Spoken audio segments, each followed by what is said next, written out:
Alright guys, a lot of you asked me, how do I turn on my glutes before I go for a workout?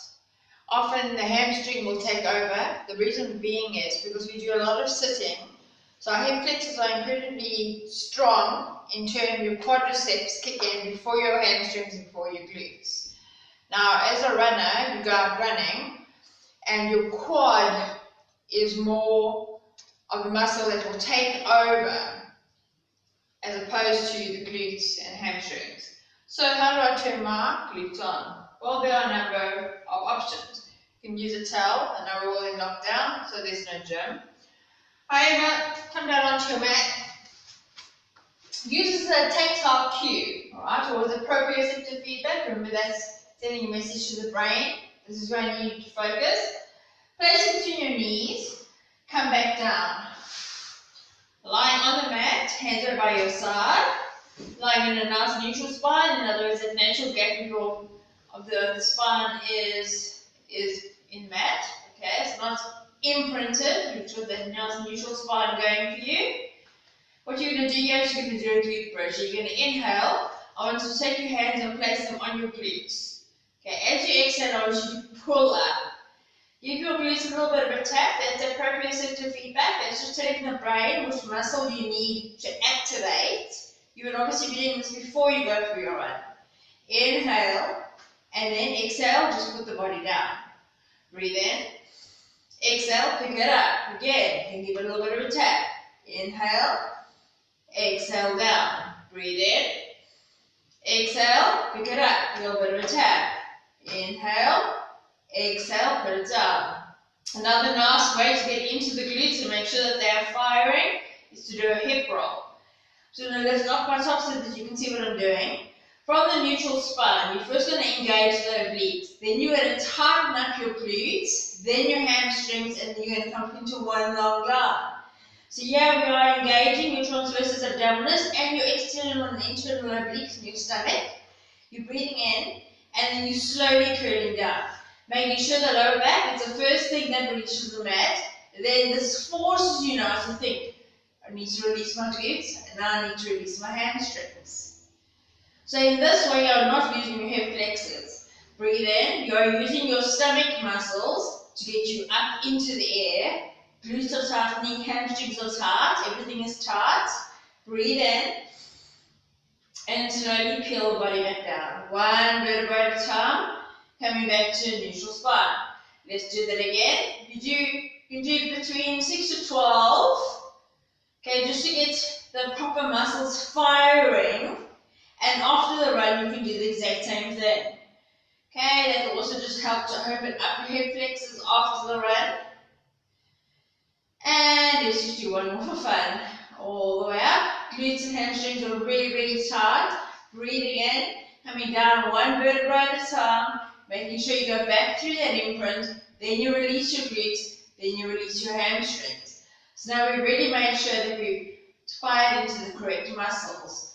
So posterior chain, that's referred to the back end of the body, whereas your anterior chain is what likes to take over. Another way to fire into the glutes, make sure you're coming up nicely, please. One vertebra up at a time. Come around to the wall and do a wall sit. Hopefully my socks are in really slow.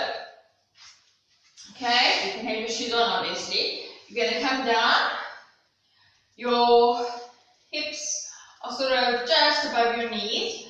You're going to take that towel or ball or whatever you've got, place it between the knees and just give me a little pulse. Okay, here again, making sure that you are firing to that posterior chain. Okay. Push your lower back into the wall so that you are tightening in those obliques. Again, making sure you're not using the hip flexors, but the interior part of your inner thighs, your adductors, fire directly into the pelvic floor, directly into the TA, and the glutes are nice and tight and your hamstrings are firing here. Okay, that's another way. And here's another one. Take the chair. Okay, as you get older, the connection between your glutes and your hamstring starts to sag a little. Okay. So really, really nice way to get this to fire and come back. Take a nice wide stance forward. Place your other leg on a chair or whatever you've got behind you. You can use it with or without weights. Keep a little bit of a bend in the stabilizing leg. You don't want to lock it out. And as you come down, once you place your hand onto your glute and feel how the piece between your hamstring and the glute tightens. And then slowly come back up. Inhale. Exhale, roll the body down. Breathe in. And slowly come back up. Inhale, nod your head. Always be mindful of your spine doing any kind of exercise. Peeling it down. Breathing in.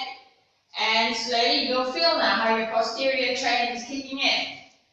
So you can do 3 to 6 for each leg. It's nice before the run or post the run. So make sure you do a little bit of warm up before you do it, okay? Especially if you want to use weights. You kick it out. And then as you get more fit or confident, should I say, with your stomach, you can do it with one leg. So again here, the yogis should be able to manage this quite fine. Actually, even the Pilates people should be fine with this. You're going to come down, okay? Feel that piece firing, and now slowly come back. Inhale, exhale. As you reach down, gently tap the hands or fingers down, and slowly come back up. You're also working into the soleus muscle, which is the deeper stabilizer in your calf muscles, which we also refer to as the second heart, because it sends blood pumping up from the legs to the heart. And peel forward. And come back up. Okay, now if you want to ask me how am I going to target my side leg, my glute min and glute knee, a little bit of a turn out of that leg. You can do what we call the half moon in yoga. Here you go, tightening it up. You're pulling from your obliques and this leg. I want you to imagine someone's got your heel and they're pulling it toward the other end of the room. Tap the muscle. This should be feeling nice and tight, and you should be feeling like the whole body is reaching that way. And you can take your arm up, your eye line up, you can hold it here for a while, and then slowly lift the arm up. Or you can make it more of a workout, and slowly come back down, and lift up. Slowly come down, and lift up.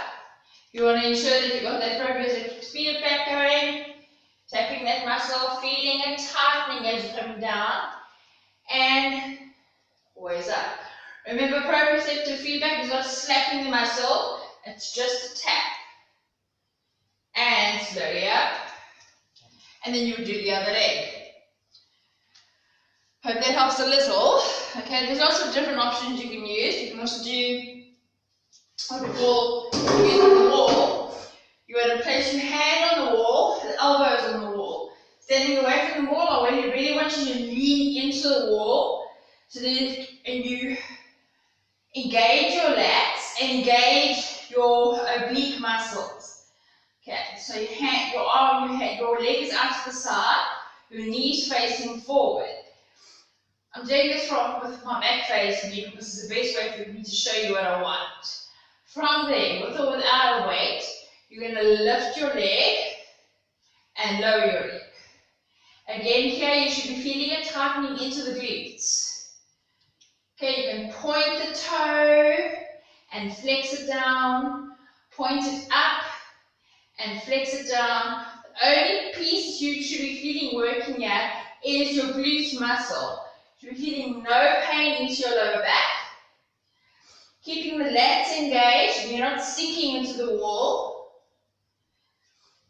And keeping that nice open chest.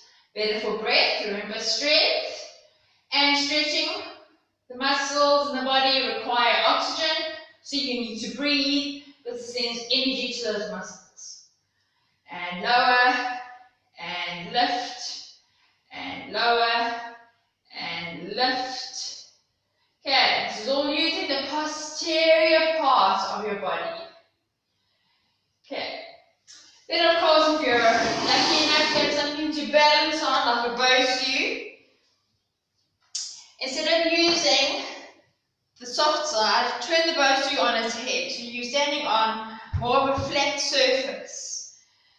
Okay, you can stand up with both legs if you need. Obviously grab on a wall ahead of you. And here we go, the hamstring deadlifts. Always best.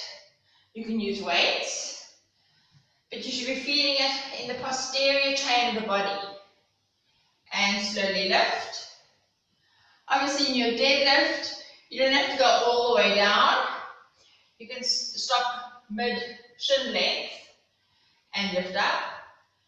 I want you to think about drawing your navel into your spine, maintaining a nice flat back as you come forward. And come back up. And reach forward, drawing your navel into your spine. That's how you maintain that flat back. And come back up. And let's do one more just for fun. And come back up. Okay, if you want more of a challenge on your Bosu, you can try it with one leg. Okay, your right foot is in the center line of the Bosu. And again, firing into the posterior chain of the leg and definitely into the calf of the stabilizing leg. Don't lock the knee. You can do little hamstring curls. You're definitely going to feel it in your glutes. And come all the way up. Point foot. Lower back down. Hamstring curls. Obviously, if you add ankle weights to this, it's definitely going to increase that power that you're looking for. And let's just do one more. Reach down and little hamstring curls. And come up. You can hear that I'm already out of breath. I haven't been jumping up and down. Now you can go for your run if you like. Enjoy. Thanks.